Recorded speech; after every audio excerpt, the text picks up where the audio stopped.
Olá, pessoal, que prazer, que satisfação poder novamente encontrá-los hoje para discutirmos uma questão de um assunto que é muito importante na sua preparação para as provas e para os concursos. Nós vamos discutir hoje uma questão a respeito da assistência pré-natal, tá bom? Nós discutimos nos nossos vídeos longos, no nosso vídeo resumo, os aspectos mais importantes relacionados a este tema e agora nós vamos resolver então a questão relacionada à assistência pré-natal. Essa questão ela diz assim: uma gestante de 21 anos com índice de massa corpórea 28 encontra-se na 29ª semana de gestação e apresenta altura uterina de 32. Com base na figura a seguir, a hipótese diagnóstica mais provável e a conduta adequada são. E aí você tem uma série de alternativas, tá bom? Pessoal, vamos falar a respeito do exame físico no exame de pré-natal. Lembrar da importância da aferição da altura uterina. A altura uterina deve ser aferida com a paciente em decúbito dorsal horizontal, com a bexiga vazia, de tal maneira que a gente palpa a borda superior da síntese púbica e corre a mão por sobre o útero materno até atingirmos com a fossa cubital da mão a região do fundo uterino. E aí obtemos um valor esse que deve ser colocado em uma curva, em um gráfico. Este gráfico que eu mostro a vocês é o gráfico de Bellissan, é o mais utilizado na maioria das maternidades brasileiras. E este gráfico, ele apresenta algumas curvas muito importantes. As duas mais importantes são a curva do percentil 10 e a curva do percentil 90. Então, nós temos a idade gestacional, nós vamos aferir a altura uterina e aí nós vamos colocar neste gráfico, nós vamos plotar aquilo que nós encontramos, tá certo? E a partir daí, nós vamos ter valores de normalidade, aqueles que estiverem entre o percentil 10 e o percentil 90. Se estiver abaixo do percentil 10, nós temos algumas hipóteses diagnósticas. Por exemplo, oligoâmnio, restrição de crescimento ou erro de data. Se por um outro lado nós tivermos uma anotação acima da curva do percentil 90, nós vamos ter como possibilidades diagnósticas a polidramia, a gestação gemelar, a macrosomia ou um erro de data.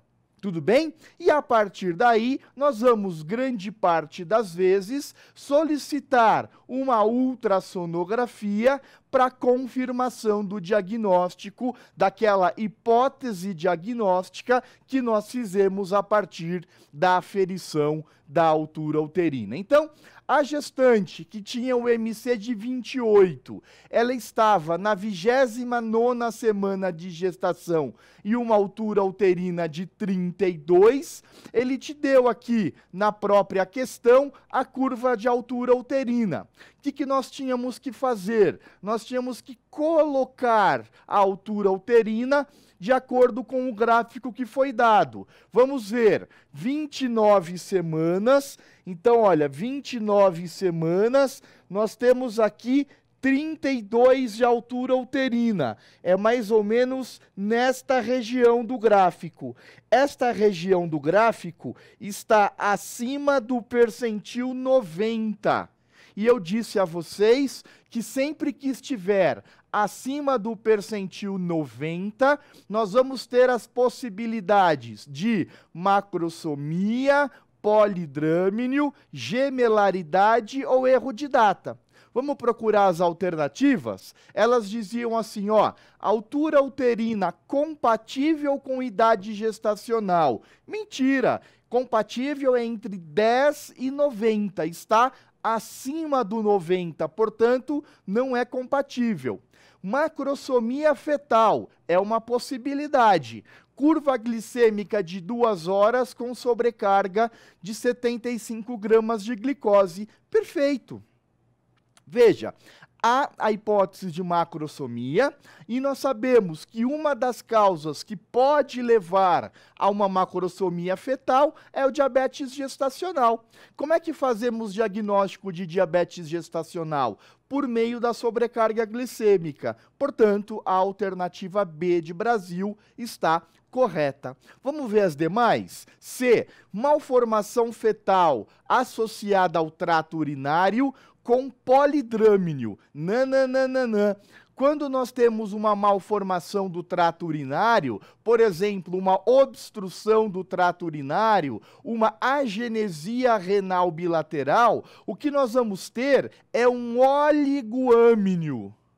E o oligoâmino tem um percentil de curva abaixo do 10. É uma altura uterina menor do que o percentil 10. E não uma polidramia, e não um percentil acima do 90. Então, a alternativa C está errada.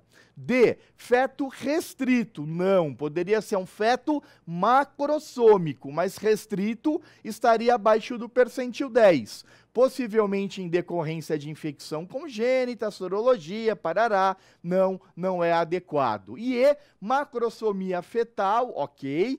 Programação de parto cesáreo eletivo com 38 semanas por provável desproporção cefalopélvica. Veja, não há indicação nos casos em que você tem uma suspeita, não é, de um feto que esteja acima do percentil 90, não há indicação de agendamento de cesárea por conta disso, tá? O diagnóstico de desproporção cefalopélvica, ele é feito no decorrer do trabalho de parto e não previamente com o agendamento da cesárea. Portanto, a alternativa correta que deveria ser assinalada realmente é a letra B de Brasil, tá bom? Pessoal, uma questão então importante que versava a respeito do exame físico durante a consulta de pré-natal, que eu espero que vocês tenham aproveitado. Qualquer dúvida, escreve para mim e eu te respondo com o maior prazer. A todos vocês um grande abraço e até a próxima. Valeu, pessoal!